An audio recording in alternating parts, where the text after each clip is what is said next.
dinarin da ka ciyar aka je jihadi, wa dinarun anfaqtahu fi raqabatin, da dinarin da ka ciyar wajen yanta bawa ko baiwa, wa dinarun tasaddaqta bihi ala miskinin, da dinari da kai sadaka ga miskini, wa dinarun anfaqtahu ala ahlika, da dinarin da ka ciyar ga iyalinka, a'zamuha ajran allazi anfaqtahu ala ahlika, wanda ya fi lada wanda ka ciyar ga iyalinka.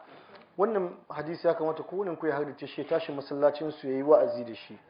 Masallaci uku a unguwarsu, wani lokaci da asuba, wani da magariba, wani da isha'i. Me amfanin karatu? Na taɓa yin posting ɗin shi saboda mutane na buƙatar su san shi da yawa. Mutane da yawa ba su sani ba. Wannan ba irin abin da ake cewa sai ɗaliban ilimi bane ya aje ciki. Wannan ba kamar irin wani ilimin isnadi bane wanda ya keɓantu ga. Wannan abu ne da ake so kowa ya sani.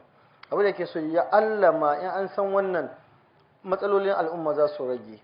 Mace nawa ce mijinta baya ciyar da ita don shi take garin ba, mace na ɗa nawa ne uwa gidansu ba a bashi don shi yake garin ba a titi, kuma baban shi na da abin bashi amma ya fi son ya bayar a masallaci ko ya bayar a waje kaza ko ya bayar a masu bara ko da sauransu. Yana iya wasu ayyuka na waje amma a gida bai yi, kuma duk rashin fahimtar cewa sadaka ne.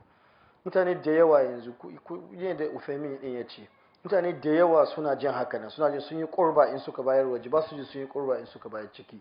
Amma aka canza musu mindset, aka canza musu tunani, suka fahimci cewa basuwa a waje ciki ya fi lada, zai yi a samu maslaha, a samu gyara da yawa ga lamurra. Haka da Allah ku shiga ku yi wa'azi da shi a wajaje daban-daban domin mutane su sani.